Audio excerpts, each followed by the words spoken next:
Perkenalkan, kami dari kelompok 1 mata kuliah Praktikum IPA DSD. Perkenalkan, nama saya Putri Sri Bidara. Saya Anissa Rahmawati. Saya Siti Ayu. Saya Linda Fitri Anissa. Saya Rengganis Putri Paniska. Praktikum IPA hari ini kami akan membahas tentang mengamati pengaruh deterjen terhadap perkecambahan kacang hijau. Mari kita mulai dengan memahami teori dasar dan prosedur praktikum, sehingga kita dapat melakukan eksperimen dengan baik dan aman. Berikut adalah bahan-bahan yang kita perlukan. Kacang hijau, kapas, air PDAM, dan kardus. Selanjutnya di sini kita menggunakan gelas takar, deterjen, dan ada sendok serta spidol. Serta gelas yang kita gunakan. Selanjutnya kita menyiapkan gelas yang sudah diberi label. Yang pertama label 1 100%, label 2 50%, label 3 25%, label 4 12,5%, label 5 6,25%, label 6 3,1%, dan label ketujuh itu air PDAM untuk air kontrol. Selanjutnya sediakan larutan deterjen 100%, 50%, 25%, 12,50%, 6,25%, dan 3,10%, serta air kontrol yang berupa air ledeng atau PDAM. Lalu, simpan cairan dengan gelas yang telah diberi label. Label 1 sebanyak 100%, label 2 sebanyak 50%, label 3 sebanyak 25%, label 4 sebanyak 12,5%, label 5 sebanyak 6,25%, label 6 sebanyak 3,1%, dan label 7 dan label kontrol adalah air PDAM. Selanjutnya, sediakan kapas, lalu masukkan ke dalam gelas yang sudah kita beri label.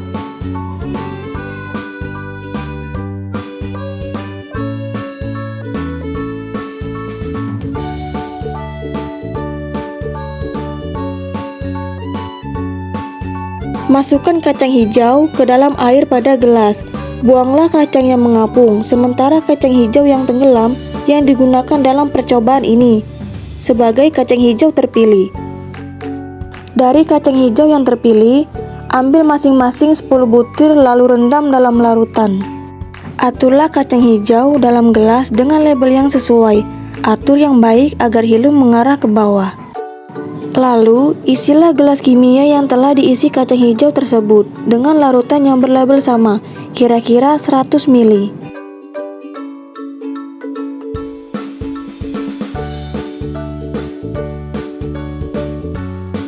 Jika sudah seperti ini, selanjutnya kita tutup menggunakan kardus. Dan kita akan mengamati selama 2 hari. Bye-bye.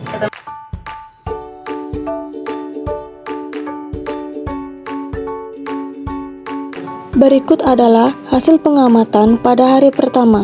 Pada hari pertama, larutan deterjen dengan konsentrasi 100% memiliki panjang akar kecambah sekitar 1,5 mm dan ada 1 biji yang tidak mengalami perkecambahan. Larutan 50% memiliki panjang akar sekitar 2,7 mm. Larutan 25% memiliki panjang akar 2,8 mm. Untuk larutan 12,5% dan 6,25%, rata-rata panjang akarnya sama yaitu 3,1 mm. Dan larutan 3,1% panjangnya 3,25 mm. Sementara pada larutan kontrol dengan menggunakan air PDAM sebagai pembanding, panjang akar mencapai 3,7 mm. Berikut adalah hasil pengamatan setelah 48 jam. Setelah 48 jam, semua kacang hijau mengalami pertambahan panjang pada akarnya dari semua jenis larutan. Dimulai dari larutan 100% yang pada hari pertama 1,5 mm menjadi 2,4 mm. Larutan 50% dari 2,7 mm menjadi 4,3 mm. dan pada larutan 25% panjangnya 4,6 mm. Larutan 12,5% yang semula 3,1 mm menjadi 4,9 mm. Begitu juga dengan larutan 6,25%, sedangkan larutan 3,1% panjangnya 5,12 mm dari 3,25 mm, dan untuk larutan kontrol menjadi 6,3 mm. Jadi, kesimpulan dari percobaan pengamatan yang kami buat, pengaruh deterjen terhadap perkecambahan adalah deterjen dapat menghambat proses perkecambahan biji. Konsentrasi deterjen yang tinggi dapat menyebabkan kerusakan pada biji dan menghambat pertumbuhan tanaman. Deterjen dapat mempengaruhi visabilitas biji dan menurunkan kemampuan biji untuk berkecambah.